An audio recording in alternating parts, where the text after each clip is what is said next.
ನಾವು ಕಳೆದ ಒಂದು ಕಾರ್ಯಕ್ರಮದಲ್ಲಿ ಎಫೆಸ ಪತ್ರಿಕೆ ನಾವು ಎರಡನೇ ಅಧ್ಯಾಯ 17 ಮತ್ತು 18ನೇ ವಚನವನ್ನು ನಾವು ಧ್ಯಾನ ಮಾಡ್ತಾ ಬಂದಾಗ ಯೇಸು ಕ್ರಿಸ್ತನು ಈ ಲೋಕಕ್ಕೆ ಬಂದಂಥ ಉದ್ದೇಶ ಅಂದರೆ ಹತ್ತಿರದವರಿಗೂ ದೂರದವರಿಗೂ, ಅನ್ಯ ಜನರಿಗೂ ಯಹೂದ್ಯರಿಗೂ ಎಲ್ಲರಿಗೂ ಅಂತ ಇಡೀ ಲೋಕ ಜನರಿಗೆ ಏನಂದರೆ ಸಮಾಧಾನದ ಸುವಾರ್ತೆಯನ್ನು ಪ್ರಕಟಿಸೋದಕ್ಕೆ ಬಂದನು.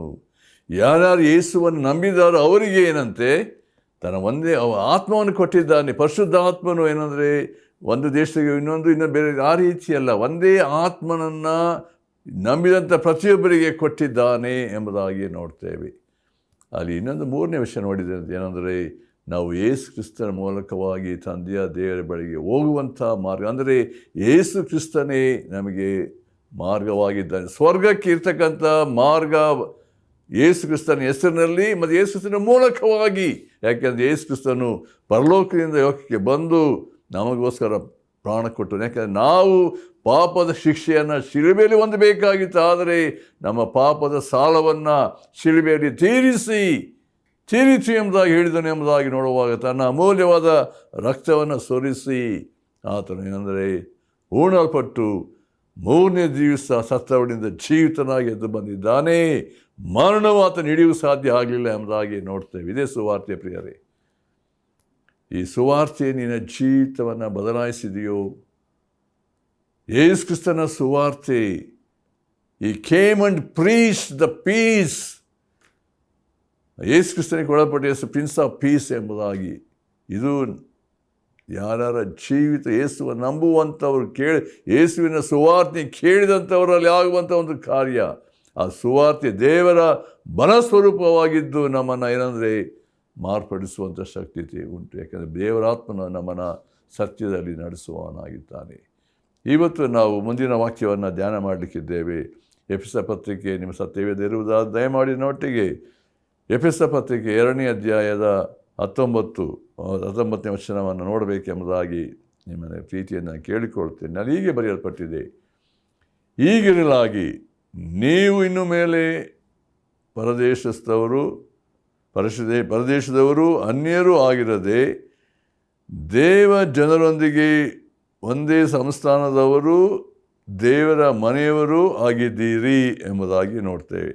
ನಾವು therefore you are no longer strangers and foreigners, but fellow citizens with the saints and members of the household of God ಎಂಬುದಾಗಿ ನಾವು ನೋಡ್ತೇವೆ. ಎಂಥ ಒಂದು ದೇವರು ತನ್ನ ಮಕ್ಕಳಿಗೆ ಕೊಟ್ಟಿರುವಂಥ ಬಾಧ್ಯತೆ ಇಲ್ಲಿ ಪೌಲನು ಎಷ್ಟು ಸುಂದರವಾಗಿ ನಮಗೆ ತಿಳಿಯಪಡಿಸಿದ್ದಾನೆ. ನಾವು ದೇವರಾತ್ಮನ ಸಹಾಯದಿಂದ ಇದನ್ನು ನಾವು ಆಲೋಚನೆ ಮಾಡೋಣ, ಪ್ರಾರ್ಥನೆ ಮಾಡೋಣ. ನಮ್ಮ ಪ್ರೀತಿಯುಳ್ಳ ತಂದೆಯ ದೇವರೇ, ಪರಿಶುದ್ಧಾತ್ಮನ ಮೂಲಕವಾಗಿ ಬರೆಸಿಟ್ಟಿರುವಂಥ ಈ ಸತ್ಯವಾದಂಥ ಮಾತುಗಳು ಇದನ್ನು ಓದುವಾಗ ಧ್ಯಾನಿಸುವಾಗ ನಮ್ಮಲ್ಲಿ ಜೀವ ಬೆಳಕನ್ನು ಕೊಡುವವನಾಗಿದ್ದೀಯಪ್ಪ. ಯಾರ್ಯಾರು ಈ ದಿವಸದಲ್ಲಿ ನಿನ್ನ ವಾಕ್ಯವನ್ನು ಕೇಳುತ್ತಿದ್ದಾರೆ ಅವರ ಹೃದಯಗಳಲ್ಲಿ ಕಾರ್ಯ ಮಾಡು.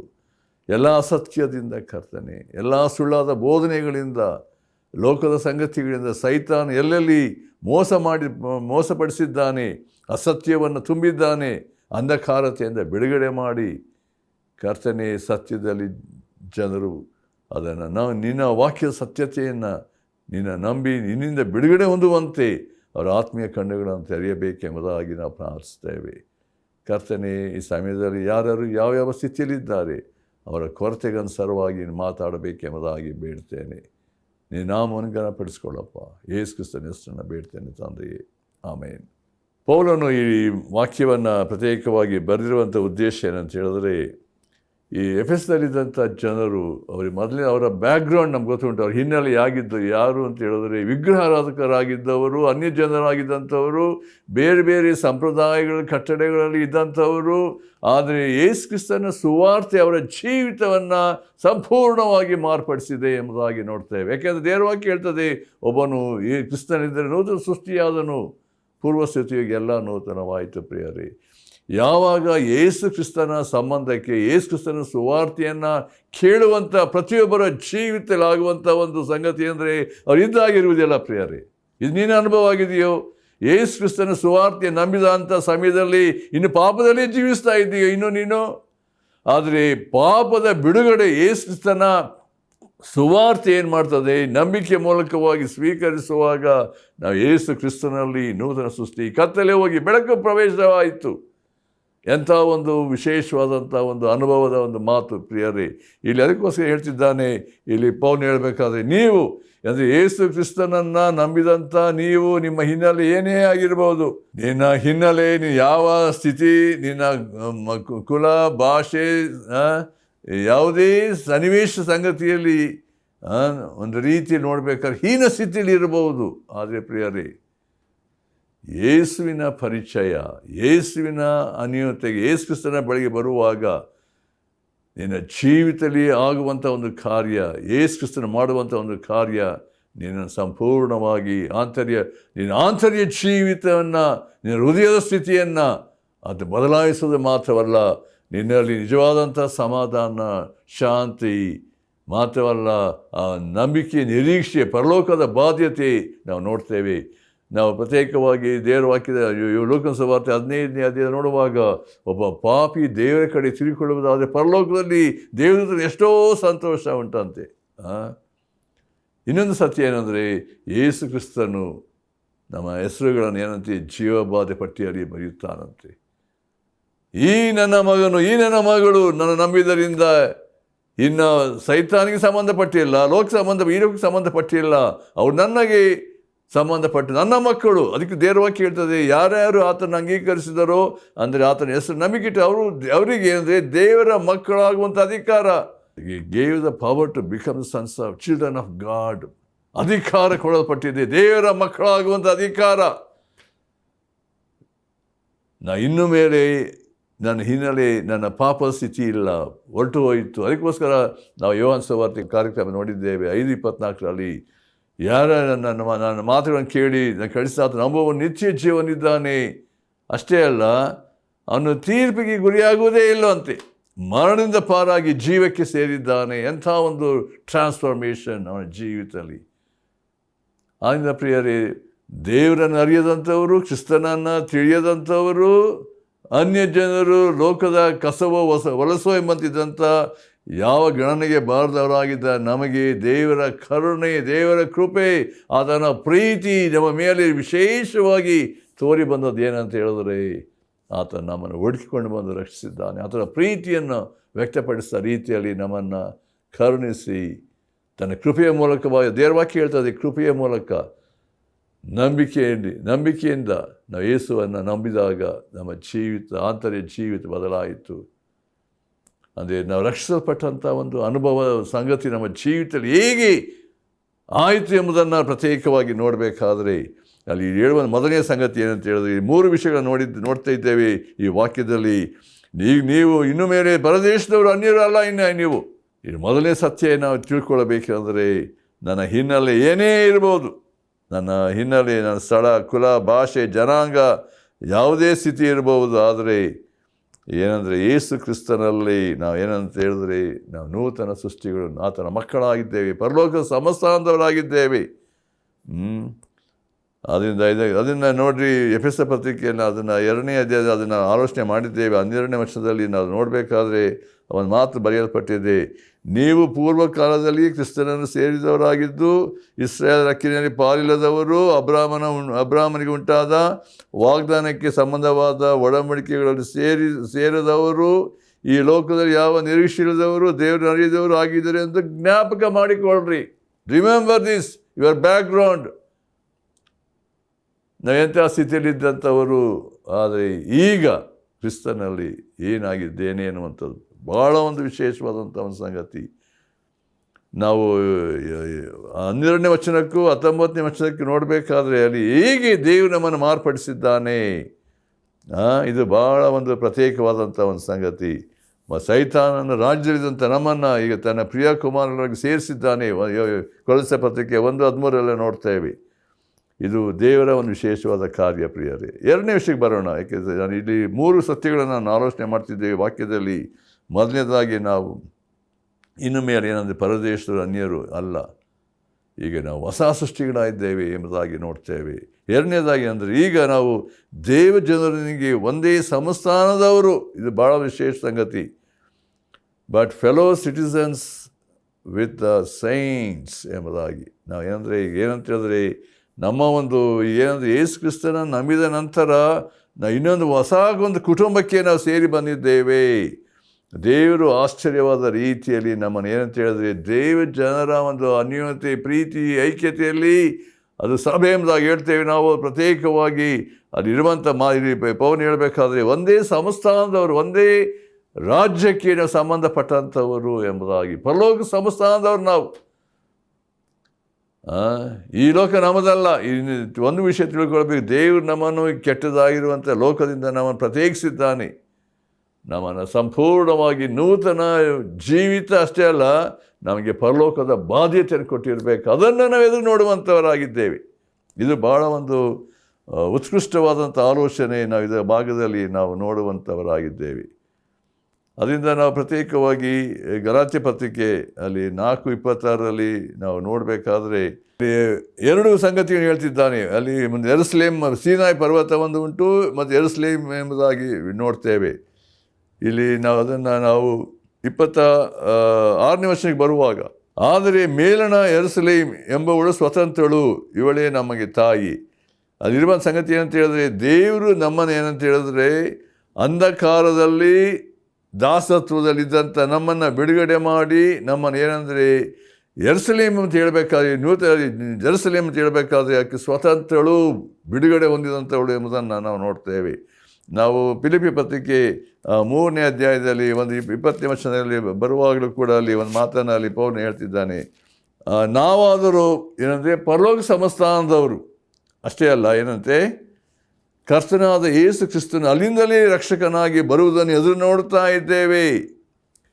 ಯೇಸು ಕ್ರಿಸ್ತನು ಲೋಕಕ್ಕೆ ಬಂದ ನಂತರ ಪರಲೋಕದಿಂದ ಆತ ಬಂದು ದೇವರ ಚಿತ್ತವನ್ನು ಮಾಡಿ ನೆರವೇರಿಸಿ ಆತ ನಮಗೋಸ್ಕರ ಶಿಲುಬೆಯಲ್ಲಿ ಪ್ರಾಣ ಕೊಟ್ಟು ಸತ್ತು ಉಣಲ್ಪಟ್ಟು 3ನೇ ದಿವಸ ಸತ್ತವಳಿಂದ ಜೀವಿತನಾಗಿ ಎದ್ದು ಆತ ಪರಲೋಕಕ್ಕೆ ಏರಿ ಹೋದನು. ಆತನ ನಿವಾಸ ಪರಲೋಕ ಅಂತ ಹೇಳಬೇಕಾದ್ರೆ ಯಾರಿಗೂ ಕಾಣದಿರುವಂಥ ಒಂದು ಸಂಗತಿ. ದೇವರ ಸಿಂಹಾಸನ ನಾವು ನೋಡ್ತೇವೆ. ದೇವರ ವಾಕ್ಯದ ಹೇಳಿರುವಂಥ ಮಾತು. ಅಲ್ಲಿ ಕರ್ತನಾದ ಯೇಸು ಕ್ರಿಸ್ತನು ಅಲ್ಲಿಂದಲೇ ಆತನು ಬರುವ 2ನೇ ಸಾರಿ ಬರಲಿಕ್ಕಿದ್ದಾನೆ, ಬರುವಾತನಾಗಿದ್ದಾನೆ ಎಂಬುದನ್ನು ದೇವರ ವಾಕ್ಯ ಹೇಳ್ತದೆ. ಅಲ್ಲಿ ಇನ್ನೊಂದು ಮಾತನ್ನು ನಾವು ಇಬ್ರಿಯ ಪತ್ರಿಕೆ ಅಲ್ಲಿ ಇನ್ನೊಂದು ಮಾತನ್ನು 11ನೇ ಅಧ್ಯಾಯದಲ್ಲಿ ಒಂದು ಮಾತು ಹೀಗೆ ಬರೆಯಲ್ಪಟ್ಟಿದೆ. ಅಲ್ಲಿ 16ನೇ ವಚನದಲ್ಲಿ ಹೀಗೆ ಉಂಟು, ಆದರೆ ಅವರು ಪರಲೋಕವೆಂಬ ಉತ್ತಮ ದೇಶವನ್ನು ಆರೈಸುವವರು, ಆದ್ದರಿಂದ ದೇವರು ದೇವರೆನಿಸ್ಕೊಳ್ಳೋದಕ್ಕೆ ನಾಚಿಕೆ ಕೊಳ್ಳದೆ ಅವರಿಗೋಸ್ಕರ ಪಟ್ಟಣವನ್ನು ಸಿದ್ಧ ಮಾಡಿದ್ದಾನೆ. ಯೇಸು ಕ್ರಿಸ್ತನು ಮತ್ತು ಯೋಹಾನ ಸುವಾರ್ತೆ 14ನೇ ಅಧ್ಯಾಯದಲ್ಲಿ ಒಂದು ಮಾತನ್ನು ತನ್ನ ಶಿಷ್ಯರಿಗೆ ಹೇಳ್ತಾನೆ. ಏನಂದರೆ, ನಿಮ್ಮ ಹೃದಯವು ಕಳವಳಗೊಳ್ಳದಿರಲಿ, ದೇವರ ನಂಬಿರಿ, ನಾನು ನಂಬಿರಿ.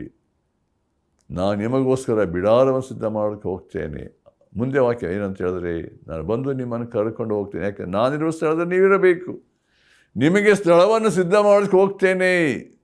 I am going to prepare a place, ಅಂದರೆ ಬ್ಯೂಟಿಫುಲ್ ಮ್ಯಾನ್ಷನ್ ಫಾರ್ ಯು.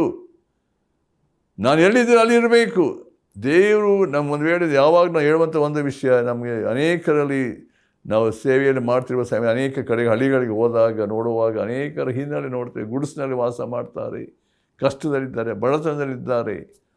ಅನೇಕರು ಯೇಸು ಕ್ರಿಸ್ತ ನಂಬಿದಂಥ ಸಮಯದಲ್ಲಿ ಅವರಲ್ಲಿ ಅನೇಕ ರೀತಿಯಲ್ಲಿ ಅವರ ಹಿನ್ನೆಲೆ ಅವರ ಸಂಗತಿ ನೋಡಬೇಕಾದ್ರೆ ಆ ಒಂದು ಕಷ್ಟದಲ್ಲಿಯೂ ಬಡತನದಲ್ಲಿಯೂ ಇರುವಂಥ ಅನೇಕ ಸನ್ನಿವೇಶಗಳ ಮಧ್ಯದಲ್ಲಿ ಅವರಿಗೆ ಯಾವಾಗ ಹೇಳ್ತಿರುವಂಥ ಒಂದು ಮಾತು, ಇದೇ ಸ್ಥಿತಿ ಇರುವುದಿಲ್ಲ. ನೀವು ಈ ಲೋಕವನ್ನು ಬಿಟ್ಟ ನಂತರ ಯೇಸು ಕ್ರಿಸ್ತ ನಿಮಗೋಸ್ಕರ ಎಂಥ ಒಂದು ಸುಂದರವಾದಂಥ ಬಿಡಾರವನ್ನು ಸಿದ್ಧ ಮಾಡ್ತಿದ್ದಾನೆ. ಇದು ನಂಬಿಕೆ ನಿರೀಕ್ಷೆಯುಳ್ಳವರಾಗಿ ನೋಡಬೇಕಾದಂಥ ಒಂದು ಸಂಗತಿ. ಪ್ರಿಯರೇ, ಅನೇಕರಿಗೆ ಇದು ಮರ್ಮವಾಗಿರುವಂಥ ಸಂಗತಿ. ಪರಲೋಕ ಯಾರು ನೋಡಿದ್ದಾರೆ? ಅನೇಕರ ಪ್ರಶ್ನೆ. ನರಕವನ್ನು ಯಾರು ನೋಡಿದ್ದಾರೆ? ಅನೇಕರು ಇನ್ನೊಂದು ಪ್ರಶ್ನೆ. ಈ ಲೋಕದಲ್ಲಿರುವಾಗ ಹೆಂಗೆ ಬೇಕಾದ್ರೆ ಮಜಾ ಮಾಡಿ ಜೀವಿಸೋಣ, ಆ ರೀತಿಯಲ್ಲಿ ಅನೇಕರಲ್ಲಿ ಸೈತಾನ ಅವರ ಮೈಂಡನ್ನು ಪಾಯ್ಸನ್ ಮಾಡಿದೆ, ಅನೇಕರನ್ನು ಅಂಧಕಾರದಲ್ಲಿ ಬಂಧಿಸಿದ್ದಾನೆ. ಪ್ರಿಯರೇ, ದೇವರ ವಾಕ್ಯದ ಸತ್ಯತೆ ಅಂತ ಹೇಳಿದ್ರೆ, ಯಾರ್ಯಾರು ಯೇಸು ಕ್ರಿಸ್ತನನ್ನು ನಂಬಿಕೆ ಮೂಲಕವಾಗಿ ತಮ್ಮ ಹೃದಯ ಸ್ವೀಕರಿಸುವಂಥವ್ರು ಏನಂತ ಹೇಳಿದ್ರೆ, ದೇವರು ಅವರಿಗೋಸ್ಕರ ಏನಂದರೆ ಪರಲೋಕದ ಬಾಧ್ಯತೆಯನ್ನು ಕೊಟ್ಟಿದ್ದಾನೆ. ಒಂದೇ ಸಂಸ್ಥಾನದವ್ರು ನಾವು.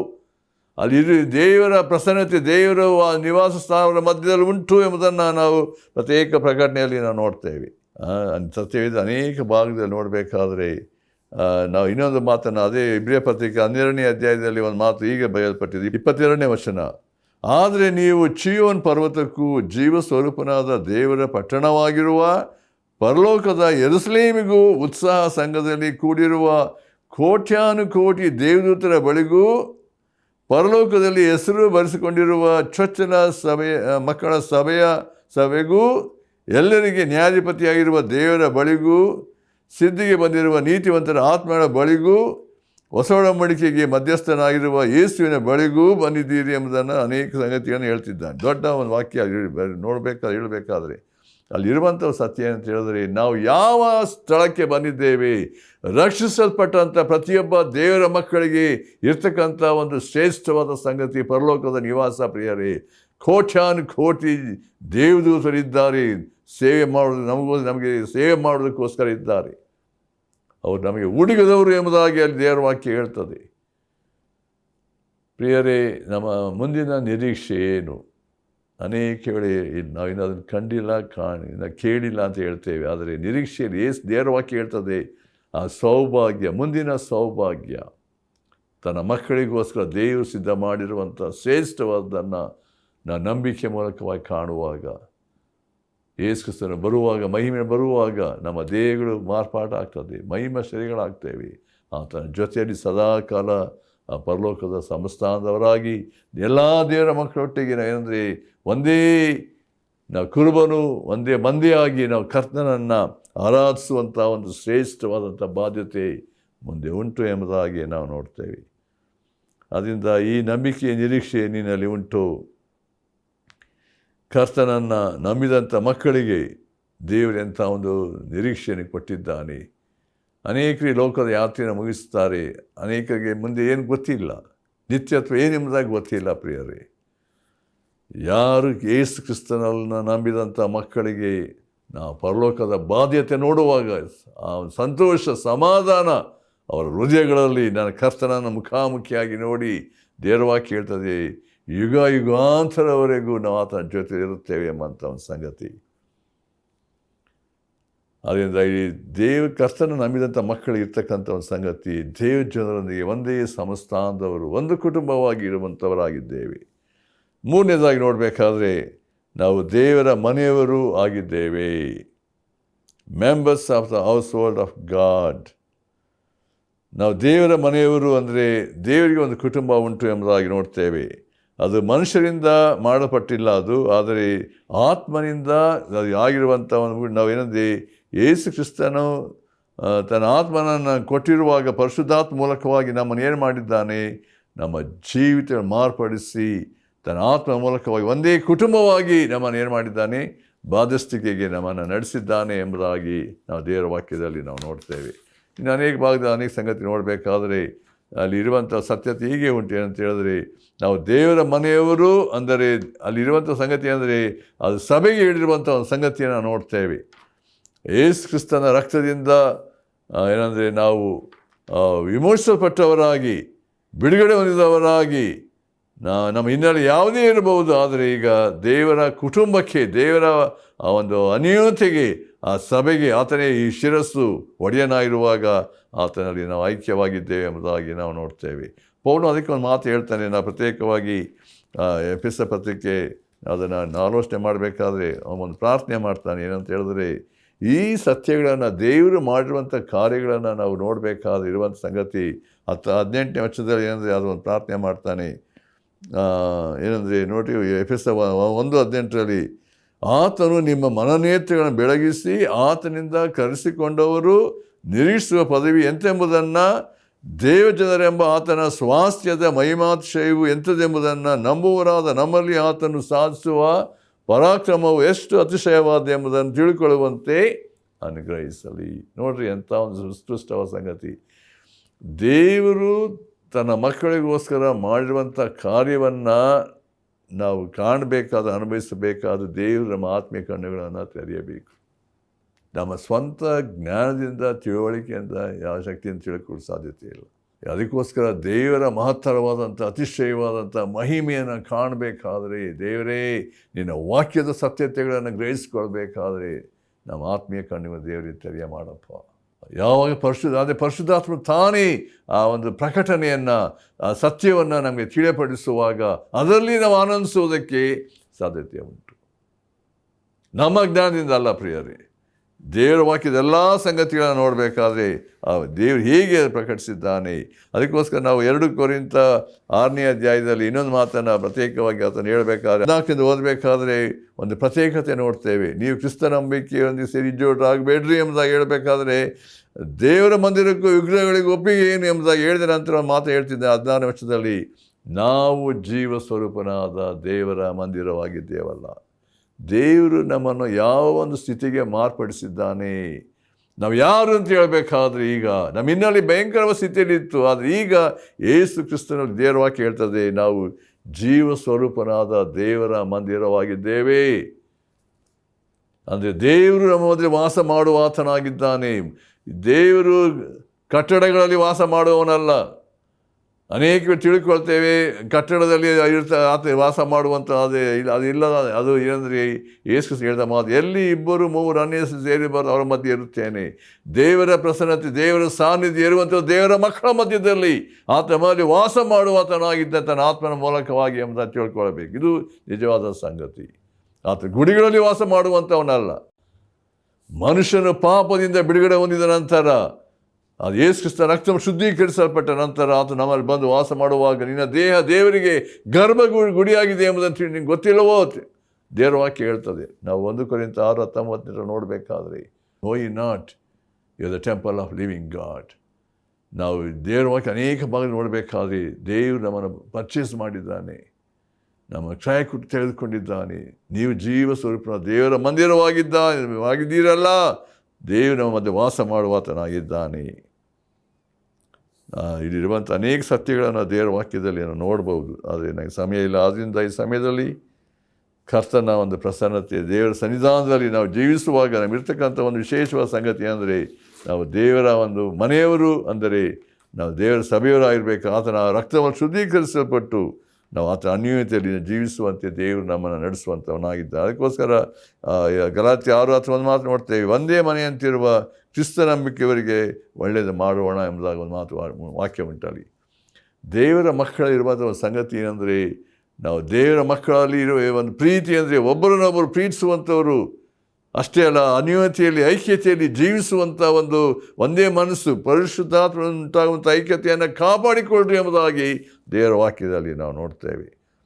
ಆದ್ದರಿಂದ ನಾವು ಅನೇಕ ಭಾಗದ ದೇವರ ವಾಕ್ಯದ ಸತ್ಯ ಉಂಟು, ಆದರೆ ಪ್ರತ್ಯೇಕವಾಗಿ ದೇವರ ಆತ್ಮಿಕವನ್ನು ತೆರೆಯುವಾಗ ದೇವರ ಮಕ್ಕಳ ಒಂದು ವಿಶೇಷತೆ, ಆ ಪ್ರೀತಿ, ಅನ್ಯೋನ್ಯತೆ, ಸಹವಾಸದಲ್ಲಿ ಒಬ್ಬರಿಗೊಬ್ಬರು ನಾವು ಹೇಗೆ ಸಹಕಾರಿಗಳಾಗಿ ನಾವು ಕರ್ತನ ಚಿತ್ತವನ್ನು ನೆರವೇರಿಸಬೇಕು ಎನ್ನುವುದನ್ನು ದೇವರು ತಿಳಿಸಿದ್ದಾನೆ. ಆದ್ದರಿಂದ ಪ್ರಿಯರೇ, ಈ ವಾಕ್ಯಗಳನ್ನು ನಾವು 3 ಸತ್ಯಗಳನ್ನು ನಾವು ದೇವರ ವಾಕ್ಯದಲ್ಲಿ ನಾವು ಕಂಡಿರಬೇಕಾದರೆ, ನಾವು ಇನ್ನು ಮೇಲೆ ಪರದೇಶದವರು ಅಲ್ಲ, ಅನ್ಯರಲ್ಲ, ಯೇಸು ಕ್ರಿಸ್ತನ ಮೂಲಕ ಒಂದೇ ಸಂಸ್ಥಾನದವರಾಗಿದ್ದೇವೆ ಮತ್ತು ದೇವರ ಮನೆಯವರು. We belongs to the family of God, house world of God ಅಂತ ಹೇಳಬೇಕಾದ್ರೆ ಆ ಅನ್ಯೋನ್ಯತೆಗೆ ದೇವರು ನಮ್ಮನ್ನು ನಡೆಸಿದ್ದಾನೆ. ಇದಕ್ಕಾಗಿ ದೇವರಿಗೆ ಸ್ತೋತ್ರ ಸಲ್ಲಿಸೋಣ. ನಮ್ಮ ಪ್ರೀತಿಯುಳ್ಳ ತಂದೆಯ ದೇವರು ಎಂಥ ವಾಕ್ಯ, ಎಂಥ ಒಂದು ಕಾರ್ಯ ನೀನು ಆತ್ಮ ಮೂಲಕ ಮಾಡಿ ಕರ್ತನೆ, ನಮ್ಮ ಹಿನ್ನೆಲೆ ಎಂಥ ಸ್ಥಿತಿ ಇರುವುದಾದರೂ ಯೇಸು ಕ್ರಿಸ್ತನಲ್ಲಿ ಒಂದೇ ಕುಟುಂಬವಾಗಿ ಮಾಡಿದ್ದಿ. ದೇವರ ಕುಟುಂಬಕ್ಕೆ, ಆ ಬಾಧ್ಯಸ್ಥಿಕೆಗೆ, ಪರಲೋಕದ ಬಾಧ್ಯಸ್ಥಿಕೆಗೆ ನಮ್ಮ ನಡೆಸಿದ್ದಿ. ಇದಕ್ಕಾಗಿ ಸ್ತೋತ್ರ. ಯಾರು ಇನ್ನೂ ಈ ಒಂದು ಬಾಧ್ಯಸ್ಥಿಕೆ ಬರಲಿಲ್ಲ, ಇನ್ನು ಪಾಪದ ಜೀವಿಸ್ತಾ ಇರುವುದಾದರೆ ಕರುಣೆ ತೋರಿಸಪ್ಪ. ನಿನ್ನ ಆತ್ಮನ ಕಾರ್ಯ ಸಾಧಿಸು, ನಿನ್ನ ಅನ್ಯೋನ್ಯತೆಗೆ ಬರುವಂತೆ ಮಾಡು. ಯೇಸು ಕ್ರಿಸ್ತನ ಹೆಸರಿನಲ್ಲಿ ಬೇಡ್ತೇವೆ, ಆಮೆನ್.